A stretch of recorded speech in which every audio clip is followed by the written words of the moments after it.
D'abord, je salue la communauté congolaise ainsi que la diaspora congolaise en son ensemble et tous les combattants, et sans oublier la jeunesse congolaise aussi éveillée. Nous sommes aujourd'hui en date du 4 janvier 2014, afin de célébrer les martyrs de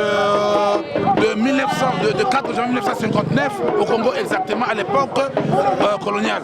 Étant donné que cette date a toujours été célébrée par les Congolais à travers le monde, les raisons pour lesquelles aujourd'hui nous sommes encore retrouvés pour célébrer la même date et rendre hommage et honorer nos victimes et nos héros et martyrs qui sont tombés donc pendant toute cette période-là de l'avant-indépendance, de l'après-indépendance et tout ce que nous subissons aujourd'hui. Et par contre, nous marchons aussi en mémoire de toutes les femmes violées à l'est du Congo. Ça c'est aussi une cause. Ça c'est aussi une cause qui nous tient à cœur parce que la femme, comme on dit, la femme est la berceau de l'humanité. Elle doit être protégée à tout prix. Donc étant donné que nous savons qu'au Congo, il y a eu beaucoup de femmes qui ont été massacrées, violées, et j'estime qu'à cette date d'anniversaire, nous devons aussi leur rendre hommage aussi, donc comme toutes les victimes et tous les héros. Bon, vous savez, au Congo, Kinshasa, depuis l'avènement de M.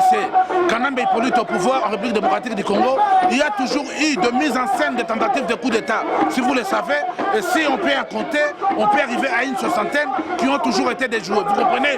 Mais on sait que toutes ces tentatives de coup d'État ou de coup d'État organisés ont toujours été montées par le pouvoir avec la complicité de, comment on appelle, du ministre de l'information, M. Lambert Mende, qui est là, spécialisé à chaque fois pour raconter des mensonges à la population. Ce qui s'est passé le 30 juin, c'est encore une preuve de l'ère mensonge.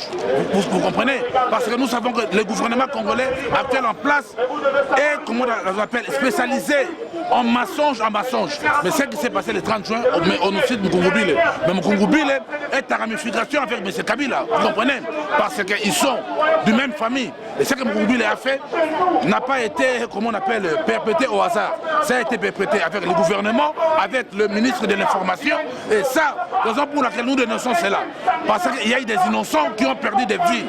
Des innocents qui ont perdu des vies. Et alors, quelques jours après, qu'est-ce que nous voyons? L'assassinat de M. Mamadou Ndala, qui est un battant officier, qui était au service de la nation, grâce à lui, à l'est du Congo. Nous avons quand même pu constater le calme est revenu à l'est du Congo. Même les femmes de l'Est, comme les habitants de l'Est du Congo, ont quand même approuvé le travail qu'il a effectué à l'Est du Congo. Mais étant donné que le monsieur a été assassiné 2 jours après par la même garde présidentielle de M. Kanambe Hippolyte, mais quand même, ça doit quand même nous aider à nous réveiller encore une fois qu'on ne doit pas continuer à soutenir Kanambe Hippolyte. Or qu'il est grand temps, le militaire au sein de l'armée même, de FARC RDC, doivent se rendre compte qu'il y a des armées dans la même armée. Donc il y a une armée pro-congolais, il y a une armée pro-rwandaise dans notre armée. Dans aucun pays du monde, on n'a jamais vu 2 armées dans une seule armée. Moi, ce que je dirais aux militaires congolais qui sont dans l'armée congolaise, ils doivent maintenant combattre le militaire rwandais qui sont dans l'armée congolaise. Aux alliés soldats et solo. Moi, na mboka et solo. Na oyo toboni ndenge, balimine Mamadou Ndala. Botel mabo défendre mboka.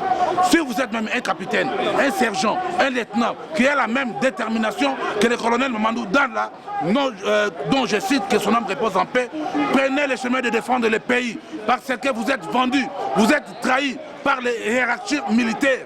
Déjà depuis l'état-major, vous êtes trahis. Bon, moi, ce que je dirais à tous ces militaires, de ne plus obéir aux ordres de l'état-major congolaise. Parmi eux, ils doivent se choisir un chef digne de foi, de défendre le pays et de défendre comment on appelle, les civils et le bien-être des étrangers. Merci.